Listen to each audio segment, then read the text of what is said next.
টের পেলে যে এখানে কেউ নবীর দ্বীন শিক্ষা গ্রহণ করতেছে, এটা টের পেলে তার জীবনে হুমকি নেমে আসতো। রাসূল আকরাম সাল্লাল্লাহু আলাইহি ওয়াসাল্লাম দিনের বেলায় দাওয়াতের কাজ করতেন, রাতের অন্ধকারে সেই দারে আরকামের মধ্যে বসে সাহাবীদেরকে দ্বীনের তালিম দিতেন। এইভাবে দ্বীন তালিম এবং দ্বীনের তাবলীগ একসঙ্গে চলতে থেকেছে। সেখানে মানুষ ইসলাম কবুল করেছে। যাদের ঈমানের ব্যাপারে মক্কার অত্যাচারীরা অবগত হতে পেরেছে, তাদের উপর নেমে এসেছে ভয়াবহ জুলুম এবং নির্যাতনের স্টিম রোলার। হযরত বেলাল হাবশী মরুভূমির উত্তপ্ত বালুকার উপর ওনাকে চিৎ করে শোয়ে বুকের উপর পাথর চাপা দেওয়া হয়েছে। হযরত খাব্বাব ইবনুল আরাত রাদিয়াল্লাহু তাআলা আনহু, ওনাকে জ্বলন্ত আগুনের উপর শোয়ে দেওয়া হয়েছে। সেই জ্বলন্ত আগুনে চামড়া পুড়ে, গোশত পুড়ে, চর্বি গলে গলে সেই আগুন নিভে গিয়েছে, কিন্তু পাষণ্ডদের অন্তরের মধ্যে এতটুকু দয়ার উদ্রেক হয় নাই।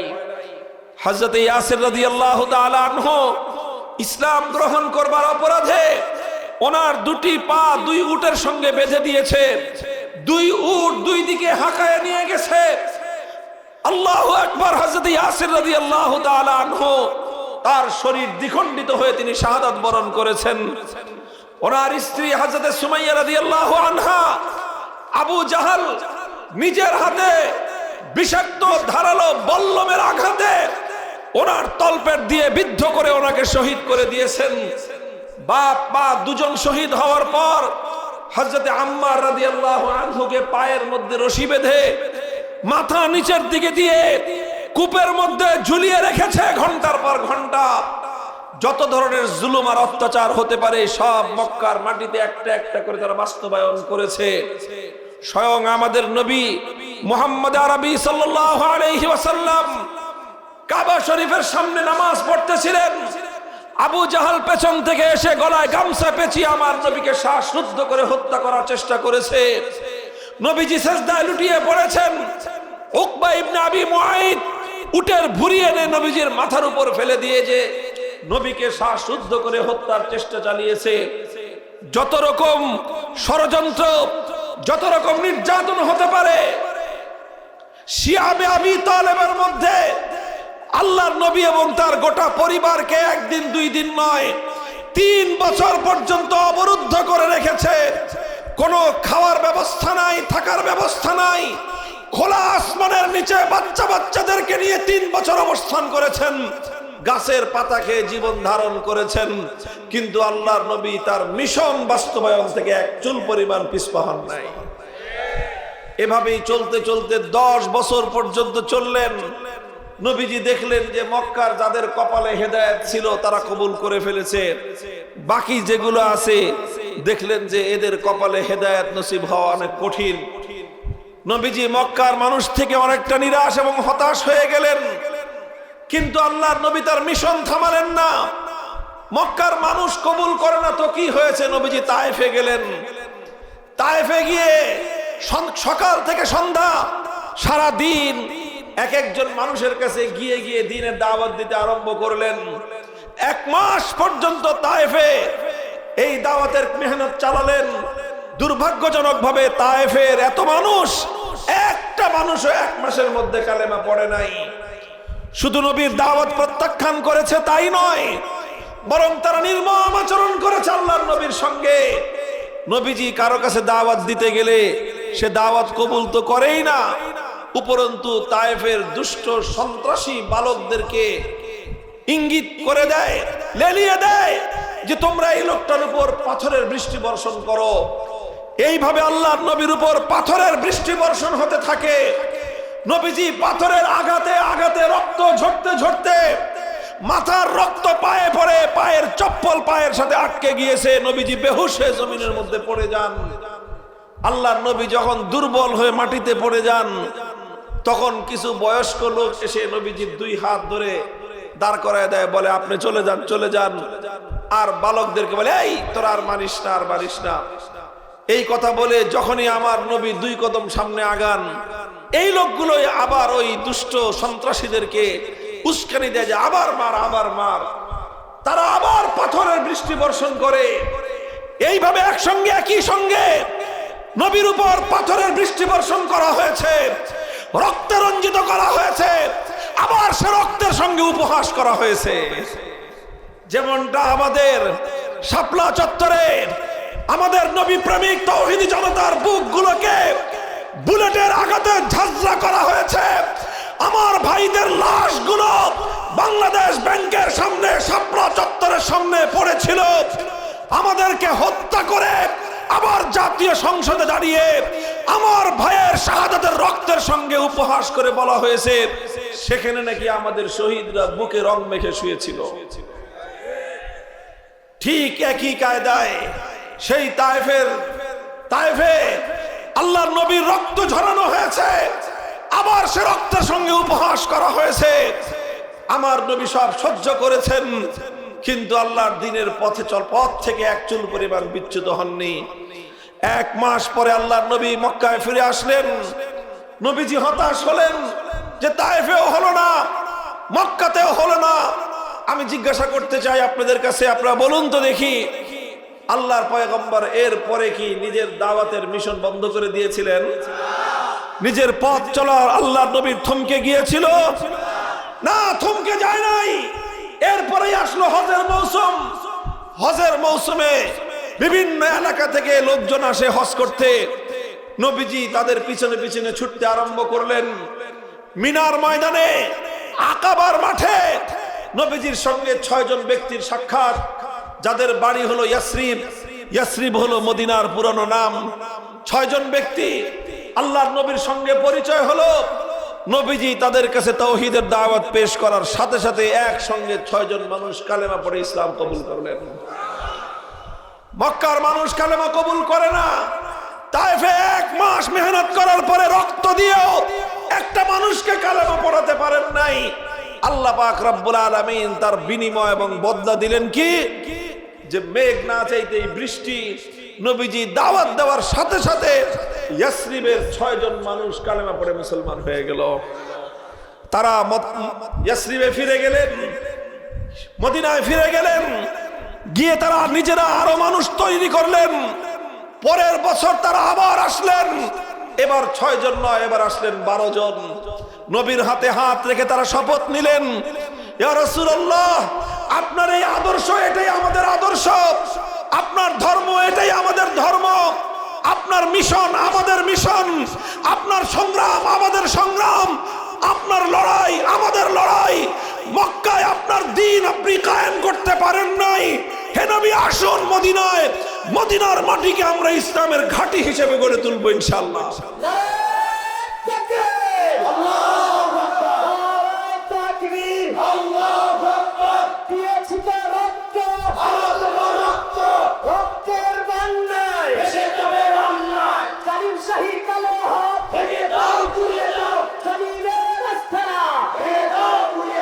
মুহতারাম হাজিরিন, দ্বিতীয় বছর 12 জন, এর পরের বছর আসলো 70 জন।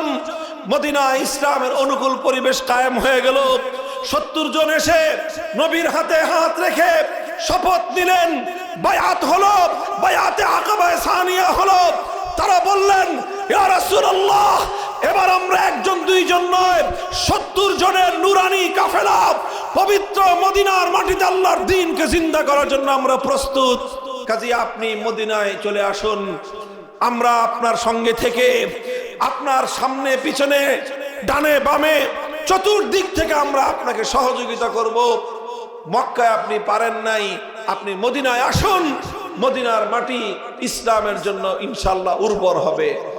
রাসূল আকরাম সাল্লাল্লাহু আলাইহি ওয়াসাল্লাম 3 মাসের মাথায় রবিউল আউয়ালে হিজরত করলেন। মদিনায় গিয়ে 3 জাতি, মুসলিম, ইহুদি, মুশরিক, পৌত্তলিক, মূর্তি পূজারী, তাদের মধ্যে একটা শান্তি চুক্তি করলেন। কেউ কারো উপরে জুলুম করবে না, কেউ কারো উপরে হামলা চালাবে না, কেউ কারো সাথে গাদ্দারি করবে না। এই রকম শান্তি চুক্তি করলেন। ইতিহাসে যে চুক্তিকে বলা হয় মদিনা সনদ।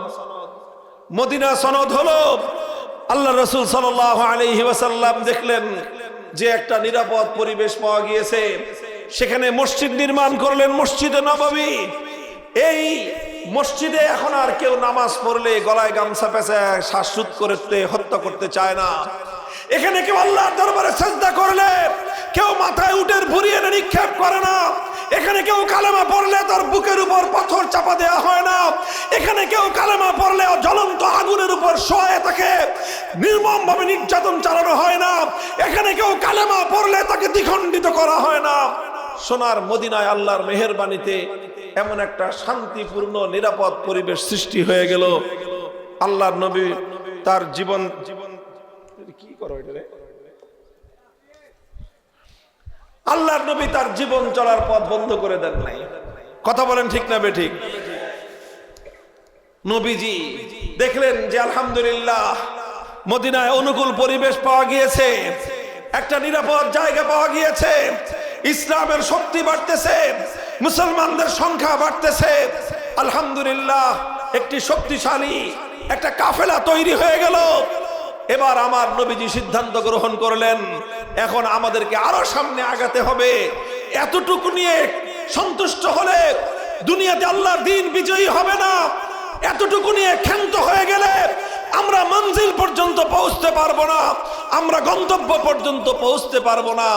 এই জন্য আল্লাহর নবী 1 বছরের মাথায় ঘোষণা করলেন, উযিনা লিল্লাযীনা ইউকাতালুনা বিআন্নাহুম যুলিমু ওয়া ইন্নাল্লাহা আলা নাসরিহিম লাকাদির। আল্লাহর নবী ঘোষণা করলেন, হে দুনিয়ার বেঈমানের দল, মক্কার কাফের কুরাইশের বেঈমানেরা, দুরাচার অত্যাচারী জালিমের দল, শুনে রেখো, এতদিন পর্যন্ত তোমাদের সঙ্গে আমরা নমনীয়তার আচরণ করেছি, এতদিন তোমরা আমাদেরকে হামলা করেছো, আমরা পাল্টা হামলা চালাই নাই। তোমরা আমাদেরকে এক গালে চর মারলে, আমরা আরেক গাল পেতে দিয়ে বলেছি আরেকটা চর মারো, কিন্তু আমার কথা শোনো। অনেক সোজা আঙ্গুলে ঘি উঠানোর চেষ্টা করেছি, কিন্তু দেখা গেছে যে কুত্তার লেজ কোনোদিন সোজা হয় না। কথা বলেন ঠিক না বেঠিক? কুকুরের লেজে কয় মন ঘি মাখলে লেজ সোজা হবে? বলেন, কয় মন ঘি কুকুরের লেজের মধ্যে মালিশ করলে কুত্তার লেজ সোজা হবে? বলতে পারেন? কুত্তার লেজ যতদিন জিন্দা আছে ততদিন সোজা হবে না। যারা মনে করেন আল্লাহর দ্বীনের সব দুশমনরা সোজা হয়ে যাবে, তারা বোকার স্বর্গে বসবাস করেন। দ্বীনের কিছু দুশমন, এগুলো কুকুরের লেজের মতো, এদেরকে কোনোদিন সোজা করা যাবে না। ডান্ডা দিয়ে এদেরকে সোজা না করা পর্যন্ত, আঙ্গুল পাকা না করা পর্যন্ত ঘি উঠে না।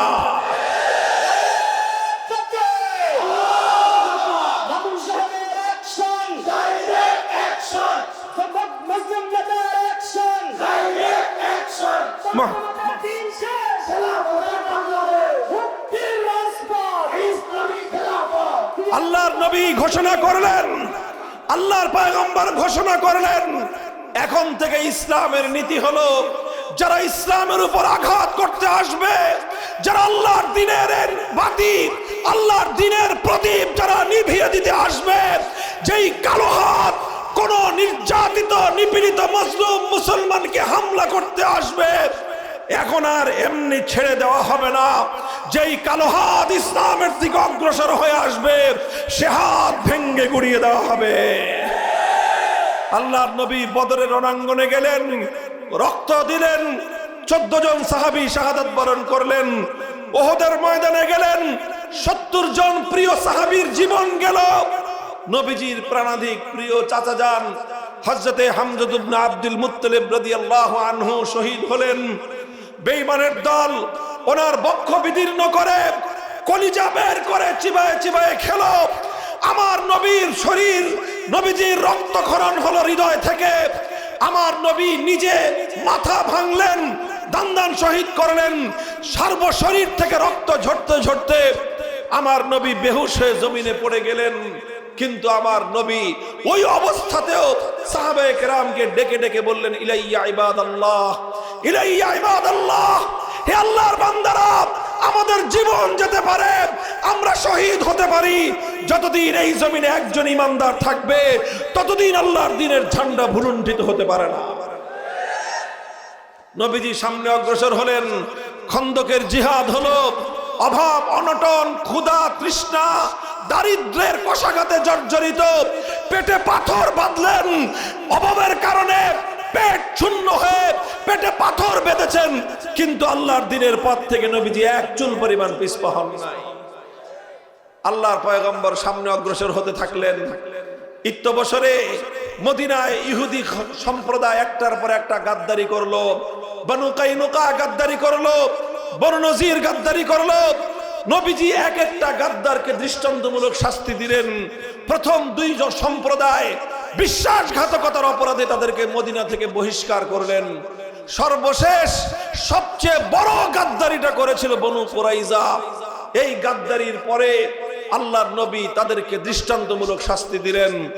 আল্লাহর নবীর সিরাত পড়লে দেখা যায় নবীজি সব অপরাধ ক্ষমা করতেন, গাদ্দারির অপরাধ কোনোদিন ক্ষমা করতেন না। খবরদার মুসলমান, যারা না বুঝে ভুল করে তওবা করলে তার অপরাধের ক্ষমা আছে, কিন্তু যারা জাতির সঙ্গে গাদ্দারি করবে, বিশ্বাসঘাতকতা করবে, সেই গাদ্দারি আর বিশ্বাসঘাতকতার কোনো ক্ষমা নাই। আমার নবী একদিনে 800 দুরাচার বিশ্বাসঘাতক গাদ্দার ইহুদির মৃত্যুদণ্ড কার্যকর করেছিলেন। কয়শো? 800 গাদ্দারকে একদিনে মৃত্যুদণ্ড দিয়ে তাদেরকে দৃষ্টান্তমূলক শাস্তি প্রদান করে নবীজি সতর্ক করেছেন, খবরদার ইসলামের সঙ্গে যেন কেউ গাদ্দারি করার দুঃসাহস না দেখায়। মুহতারাম হাজিরিন, একটা পর্যায়ে আসলো সোনার মদিনায় সব মানুষ কালেমা পড়ে নিল। আর কোনো বেঈমান নাই, ইহুদি নাই, মুশরিক নাই, কোনো মূর্তি পূজারী নাই। সোনার মদিনা শান্তির শহরে পরিণত হলো। সোনার মদিনায় আল্লাহর দ্বীনের দুর্ভেদ্য ঘাটিতে পরিণত হলো। আমি জিজ্ঞাসা করতে চাই, তখন কি আল্লাহর নবী এমন চিন্তা করেছেন যে যাক মদিনার শহর পেয়েছি, একটা রাষ্ট্র হয়েছে, দিন কায়েম হয়ে গেছে, আর বেশি চিন্তা করার দরকার কি, এবার মদিনা নিয়েই আমরা ক্ষান্ত থাকি? নবীজি এমন চিন্তা করেছেন না। আমার নবী শুধু মদিনার নবী হয়ে দুনিয়াতে আসেন নাই। ইসলাম শুধু মদিনায় কায়েম হওয়ার জন্য আসে নাই, ইসলাম শুধু আরবে কায়েম হওয়ার জন্য আসে নাই। সপ্তম হিজরিতে আল্লাহর নবী 1400 সাহাবায়ে কেরাম নিয়ে রওনা হলেন পবিত্র মক্কার দিকে উমরা করবেন। মক্কার লোকেরা আল্লাহর নবীকে বাধা দিল। নবীজি বললেন, আমরা উমরা করতে আসছি, যুদ্ধ করতে আসি নাই, বাধা দিও না। তারা বলল যে না, কোনোভাবেই ঢুকতে দিব না। নবীজি বললেন, ঠিক আছে, তোমাদের সঙ্গে আমরা চুক্তি করব, তোমাদের সঙ্গে আমরা সন্ধি করব। আজ মক্কার কুরাইশরা এমন যে কোনো শর্তের কথা বলবে, যেই শর্তের মাধ্যমে আল্লাহর ঘর বাইতুল্লাহর সম্মান রক্ষা পায়, আমি সেই শর্ত মেনে নিয়েই মক্কার কুরাইশদের সঙ্গে আজকে একটি চুক্তি করব। শেষ পর্যন্ত সেই হুদাইবিয়ার সন্ধি স্বাক্ষরিত হলো। হুদাইবিয়ার সন্ধি ছিল নবী আকরাম সাল্লাল্লাহু আলাইহি ওয়াসাল্লামের রাজনৈতিক দূরদর্শিতার প্রমাণ। হুদাইবিয়ার সন্ধি ছিল আল্লাহর পয়গম্বরের রাজনৈতিক নেতৃত্বের একটা সুদূর প্রসারী চিন্তার ফসল। হুদাইবিয়ার সন্ধি হওয়ার 1 বছরের মাথায় গোটা পৃথিবীর যত বড় বড় রাজা বাদশা ছিল, প্রত্যেকটা রাজা বাদশার দরবারে দরবারে ইসলামের দাওয়াত পৌঁছে গেল। হুদাইবিয়ার সন্ধির পরপর আরবের মাটিতে ইহুদিদের সর্বশেষ ঘাঁটি খায়বার থেকে ইহুদিদেরকে উৎখাত করা হলো। হুদাইবিয়ার সন্ধির 1 বছরের মাথায় আল্লাহর নবী মক্কার কুরাইশরা বিশ্বাসঘাতকতা করার ফলে 1 বছরের মাথায় আল্লাহর নবী অভিযান পরিচালনা করে মক্কা বিজয় করলেন। মক্কা মদিনা পুরা 2 শহর, পবিত্র 2 শহর ইসলামের কালেমার পতাকার তলে চলে আসলো। আপনারা বলেন দেখি, 8ম হিজরির পরে আল্লাহর নবী যখন মক্কা এবং মদিনা 2 শহরে ইসলামকে বিজয়ী করেছিলেন, ইসলাম কায়েম হয়ে গেল, এরপরে কি আল্লাহর নবী ক্ষান্ত হয়ে গিয়েছিলেন? আমার নবী সামনে অগ্রসর হলেন। নবীজি যতদিন জীবদ্দশায় ছিলেন, 1 মুহূর্তের জন্য আমার নবী ক্ষান্ত হন নাই। আমার নবী 10ম হিজরি সনে ইন্তেকাল করেন।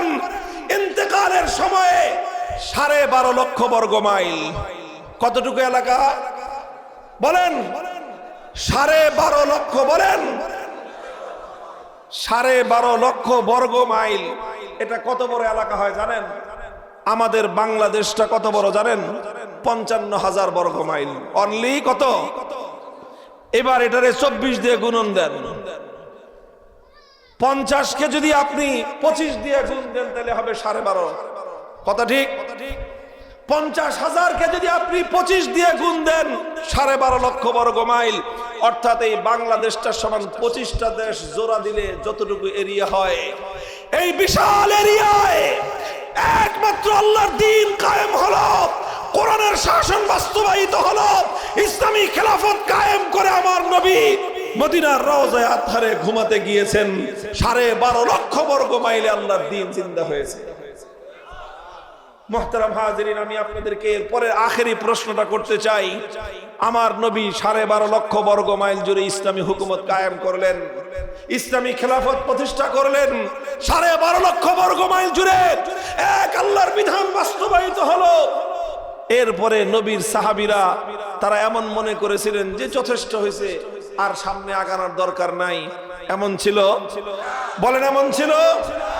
10 বছরের মাথায় আল্লাহর নবীর ইন্তেকাল করবার 10 বছরের মাথায় দ্বিতীয় খলিফা ওমরে ফারুক রাদিয়াল্লাহু তাআলা আনহুর যুগে ইসলামের সৈনিকরা আটলান্টিক মহাসমুদ্রের তীর পর্যন্ত পৌঁছে গিয়েছেন। আফ্রিকার জঙ্গলের গহীন অঞ্চল পর্যন্ত কালেমার পতাকা উড্ডীন হয়েছে। আটলান্টিক সমুদ্রের তীরে দাঁড়িয়ে মুসলমান সৈনিকরা বলেছিলেন, জানি না এই সমুদ্রের পরে কি আছে। তখনও পৃথিবীতে এত কিছু আবিষ্কার হয় নাই। বলেছিলেন, যদি জানতাম সমুদ্রের অপর প্রান্তে কোনো জনপদ আছে, পৃথিবীর কোন অঞ্চল আছে, যদি জানতে পারতাম এই সমুদ্রের উন্মত্ত তরঙ্গমালার উপর দিয়ে ঘোড়া দাবড়ায় দিতাম, সমুদ্রের অপর প্রান্তে গিয়ে আমরা দিনের ঝান্ডা উড্ডীন করতাম। 12.5 লক্ষ বর্গ মাইল থেকে অর্ধেকটা পৃথিবী পর্যন্ত, পৃথিবীর এক প্রান্ত থেকে আরেক প্রান্ত পর্যন্ত, সমুদ্রের তীর থেকে জঙ্গলের গভীর অঞ্চল পর্যন্ত, যতদূর পর্যন্ত মানুষের ঘোড়া যেতে পারে, গোটা অর্ধ জাহানে কালেমার পতাকা উড্ডীন করেছিলেন সাহাবায়ে কেরাম। মুহতারাম হাজিরিন, সেই বিজয়ের ধারা আস্তে আস্তে আজ তোমার এবং আমার এই বাংলাদেশ পর্যন্ত সেই সোনালী যুগে কালেমার পতাকা এসে পৌঁছে গিয়েছে।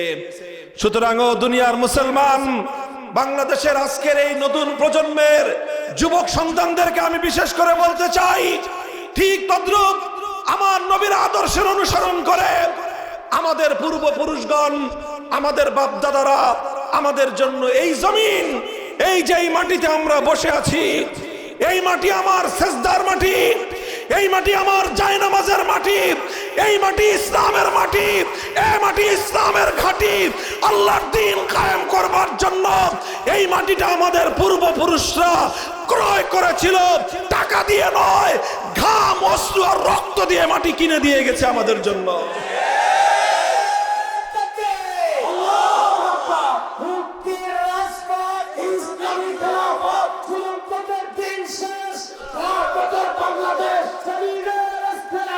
আমি আপনাদেরকে শুধু বলতে চাই, আখেরি পয়গাম, হে বাংলার মুসলমান, তোমরা তোমাদের বাপদাদার সঙ্গে গাদ্দারি করো না। হে বাংলার যুবক প্রজন্ম, তোমাদের পূর্বপুরুষদের ত্যাগ আর কোরবানি মাটি হয়ে যেতে দিও না।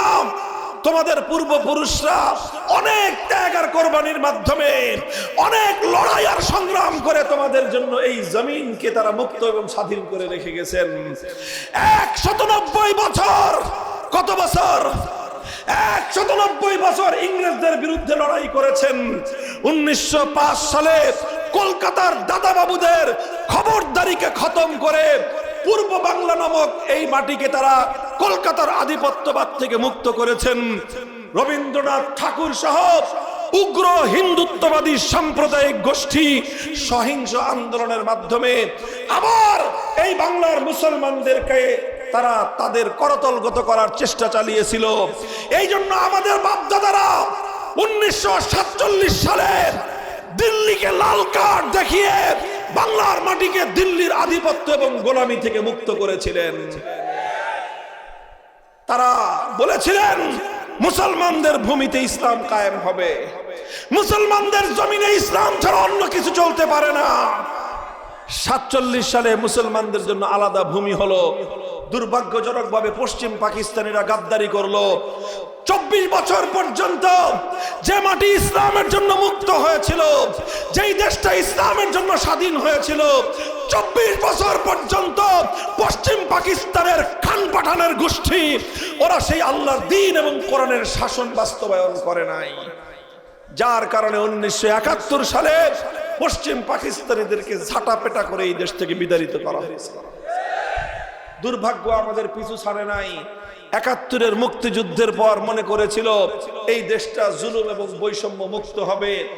যিনি মুক্তিযুদ্ধে নেতৃত্ব দিলেন তিনি মুক্তিযুদ্ধের সময় পশ্চিম পাকিস্তানে থাকলেন বন্দী। মুক্তি পাওয়ার পর গেলেন লন্ডন। দেশের মানুষ আশা করেছিল লন্ডন থেকে তাদের নেতা তাদের দেশে আসবে, নতুন স্বাধীন শব্দ, স্বাধীন দেশ। কিন্তু তাদের নেতা জাতিকে হতাশ করে তার প্লেন দেশের স্বাধীন মাটিতে নয়, বরং দেশের স্বাধীন মাটিতে আসার আগে নয়াদিল্লিতে ল্যান্ড করল। তিনি গেলেন ভারতের প্রধানমন্ত্রী শ্রীমতী ইন্দিরা গান্ধীকে কুর্নিশ করতে। তিনি তাকে কুর্নিশ করলেন, আর আসার সময় সেই ভারতের প্রধানমন্ত্রী তার পকেটের মধ্যে একটা ছোট্ট প্রেসক্রিপশন লিখে দিলেন। তিনি সেই প্রেসক্রিপশন নিয়ে এসে 72 সালে একটা সংবিধান রচনা করলেন। সেই সংবিধানের মাধ্যমে আমাদের পূর্বপুরুষদের 200 বছরের ত্যাগ এবং কোরবানিকে জলাঞ্জলি দিয়ে স্বাধীন এই মাটিকে ভারত মাতার চরণতলে বলি দিয়ে দিলেন। তিনি সেখানে লিখলেন এই দেশটা চলবে ধর্মনিরপেক্ষতার ভিত্তিতে। অথচ বাংলার মানুষ ধর্মনিরপেক্ষতার জন্য ইংরেজদের বিরুদ্ধে লড়াই করে নাই। বাংলার মানুষ 47 সালে ধর্মনিরপেক্ষতার জন্য দেশটাকে দিল্লির গোলামীর জিঞ্জির ছিন্ন করে আজাদ করে নাই। বাংলার মানুষ 71-এর মুক্তিযুদ্ধ ধর্মনিরপেক্ষতার জন্য করেন নাই। কিন্তু 72 সালে সেই ইসলাম বিরোধী কুফরি মতবাদ ধর্মনিরপেক্ষতা বাংলার মানুষের কাঁধে চাপিয়ে দেওয়া হলো। এরপরে 24 বছরের ইতিহাস বাংলার মানুষের সঙ্গে গাদ্দারির ইতিহাস। এরপরে 54 বছর ধরে এই ধর্মনিরপেক্ষ মতবাদের ভিত্তিতেই বাংলার মানুষের অধিকারকে দাবায় রাখবার চেষ্টা করা হয়েছে। ইসলাম প্রতিষ্ঠার আন্দোলন এবং সংগ্রামকে দাবায় রাখার চেষ্টা করা হয়েছে। যারাই যখন ইসলাম প্রতিষ্ঠা করতে চেয়েছে, যারা ইসলামের কথা বলতে চেয়েছে, বলে তুই জঙ্গিবাদী। ইসলামের কথা বললেই বলে তুই মৌলবাদী। ইসলাম কায়েমের কথা বললেই বলে তুই রাজাকার। ইসলাম কায়েমের কথা বললেই বলে তোরা রাজাকারের নাতিপুতি। এই বলতে বলতে বলতে বলতে বাংলাদেশের 4 কোটি ছাত্র জনতা, স্কুল, কলেজ, আলিয়া মাদ্রাসা, পাবলিক ইউনিভার্সিটি, প্রাইভেট ইউনিভার্সিটি, কওমি মাদ্রাসা, সব ছাত্ররা বলল যে আমরা দিল্লির আধিপত্য চাই না, আমরা ঢাকার নেতৃত্ব চাই। তারা বলল আমরা ভারতের গোলামি করার জন্য এই দেশকে মুক্ত স্বাধীন করি নাই। তিনি বললেন যারা ভারতের আধিপত্য মানে না তারা রাজাকারের নাতিপুতি। ছাত্ররা বলল অধিকার চাইলে যদি রাজাকার হতে হয়, দেশটাকে দিল্লির গোলামীর শেকল থেকে মুক্ত করার জন্য স্লোগান তুললেই যদি রাজাকার হতে হয়, প্রত্যেকটা শিক্ষাঙ্গনে আওয়াজ উঠলো তুমি কে আমি কে। সেই দিনই সেই স্বৈরাচারের যেই কফিন, সেই কফিনে প্রেক লেগে গেছে। এরপরে শুধু জানাজাটা বাকি ছিল। 5ই আগস্ট দুপুর বেলায় সেই জানাজাও শেষ। আমার বক্তব্য এখন আপনাদের কাছে, হে বাংলার যুবকরা, তোমাদেরকে নিয়ে সারা দুনিয়ার কুফরি শক্তির মাথা খারাপ। বাংলার যুব প্রজন্মকে নিয়ে, শ্রমিকদেরকে নিয়ে, ইয়াং জেনারেশনের যারা শ্রমিক তাদেরকে নিয়ে সারা দুনিয়ার কুফরি শক্তি, ইউরোপ আমেরিকার মাথা খারাপ। কেন মাথা খারাপ? আগে শুধু মাদ্রাসার হুজুররা ইসলাম চাইতো, এখন দেখা যায় হুজুরদের চেয়ে বেশি ইসলাম চাই স্কুল কলেজ ইউনিভার্সিটির পোলাপান। হুজুরদের চেয়ে বেশি ইসলাম চাই সকল